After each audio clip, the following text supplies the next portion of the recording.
You want to turn Minecraft into an RPG, making it way more exciting? Let's take a look at some of the 7 best RPG mods that might help you with that. I really hope you enjoy. Better Combat is an extremely awesome mod that adds multiple attack animations to the player. This includes animations for one-handed, two-handed, and dual-wielding styles. And mod developers rejoice because you can hook into these animations with your own mods, which is why Better Combat is optionally used by many mods to spice up the animations for some new weapons. Better Combat is not purely visual though. There is also a more accurate collision detection compared to Minecraft's old system. And you can finally swing your sword through grass. So if you're looking to RPG up your Minecraft experience, Better Combat basically should always have a place in your mod pack. What does every good RPG need? Of course, magic and wizards. That is what Wizards from the RPG series of mods adds. We'll actually take a look at several of the RPG series mods right here because they all fit the theme very well. Old RPG series mods including Wizards integrate flawlessly with Better Combat as they are made by the same mod developer. As for Wizards, in the beginning, you'll just be using a simple wand with some basic runes, but as you become a better wizard, you'll be able to access spellbooks like the Arcane Tome, the Fire Tome, or the Frost Tome. To properly use these magic novels, you will need a staff. This will allow you to actually cast the spells. And while adventuring around, don't forget to put on your magic robes and wizard hat. Casting spells and looking stylish, it's never been easier. Also be sure to stop by the Wizard's Tower, a new structure inside of villages. Or perhaps the arcane arts are not for you. Maybe you'd rather master the art of archery. With Archers, the second mod from the RPG series, you can do exactly this. Aim for the bullseye and release. Unlock new archery skills with the Archery Manual. Yes, you could call it a spellbook for archers, but it's different. It casts spells through your bow. But don't think you'll only be able to do this via vanilla bows. Oh no, there are new and awesome custom bows and ranged weapons to choose from. So draw your bow, center yourself, and fire true, and you're sure to hit the target. Also hitting the targets are healing and divine powers instead of this arcane or archery. Take a look at Paladins and Priests from the RPG series mods as well. Similar to the Wizards mod, at first you start out with some wands and runes for basic spell casting. However, once you choose a path to go down, you can make yourself either a Paladin Librum or the Holy Book.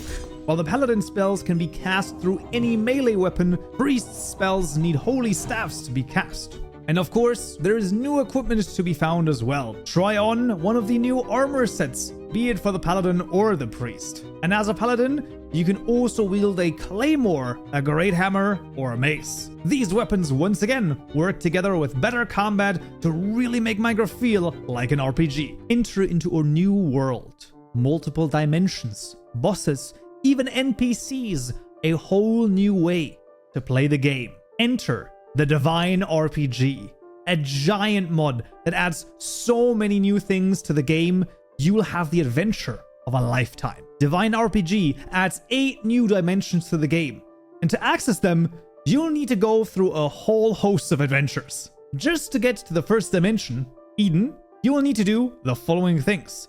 First of all, you need to find enough rupee and orlamite ore to make shadow bars. These shadow bars are used in the making of a lot of crafting recipes, but for our purposes, to get to Eden, you will need to use them to craft a mysterious clock. This item also requires corrupted stones, which can be obtained by hunting and slaying enthralled drumcricks or grooves. Either of those mobs will drop corrupted shards, which can then be crafted into the corrupted stone. Finally, having the mysterious clock in hand, it lets you summon the Ancient Entity, pretty much the first boss in this mod. Now this is an incredibly tough boss to beat. So while this is an early game fight within DivineRPG, it's probably going to be a late game fight compared to vanilla Minecraft. Fighting and defeating the Ancient Entity while challenging will get you 3 to 6 divine shards, which sadly means you'll need to fight it multiple times. Otherwise, there's no way to get enough divine shards to make yourself enough divine rock for a full portal. In the worst case scenario, you'll fight the Ancient Entity 3 times to get enough resources. But with the portal made and a twilight clock in hand, you can finally light the portal and enter Eden, the first dimension. And this is where you start all over again. There are many new resources to find, mobs and bosses to fight, and new structures to discover. The vastness of DivineRPG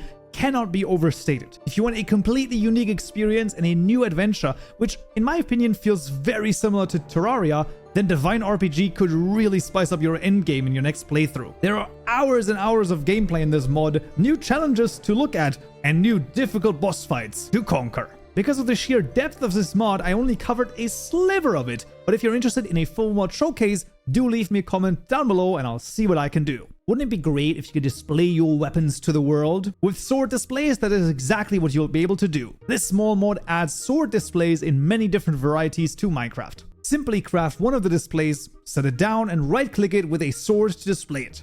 To withdraw the item, simply shift right-click. Right-clicking with an empty hand will rotate the item inside of the display. So now you can display your sword. Pretty awesome, but one question might remain. Does this work with modded swords? And the answer is kind of. If a mod developer or mod pack maker decides to add compatibility, then absolutely. If not, you can do it yourself. There is a small guide on the Cursed Forge page, but if there's enough interest, I can also do a short video on how to do this if you like. Leave me a comment if you're interested.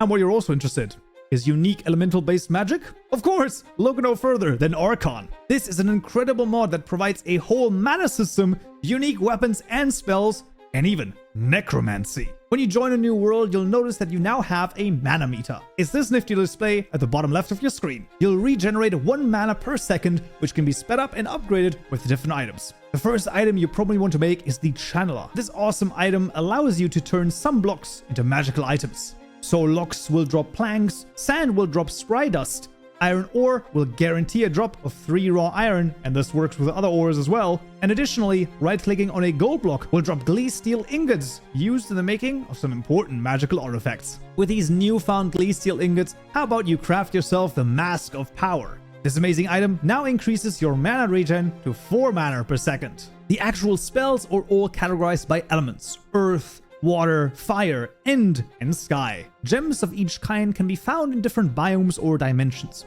So while the earth nodes generate underground, the water nodes only generate beneath ocean biomes, whereas fire and end nodes spawn only in the nether and the end respectively. For sky nodes, you'll need to go quite high, as they generate in small clouds above Y level 192. With some of these gems and the needed elemental essences, you can then make a few staffs and let the fun begin. Staffs can hold spells from their elements learned from spell tomes. These are mostly easy to craft at a scripture table. For all of this, I highly recommend you also install REI roughly enough items so you can always look up the crafting recipes yourself. And for some of the spells, they are freaking cool. Let's for example cast Drown, Thunderstrike, or a classic Fireball. Or perhaps you'd rather use Swap with the Ender Staff, swapping your and your target's position. Of course, there's many more cool items, spells, and weapons to discover in Archon. And here, once again, like any of the other mods shown, if you're interested in a full showcase, feel free to leave me a comment below. Also feel free to watch this video right here, as YouTube thinks you'll enjoy it the most. Hope to see you there. So, yeah.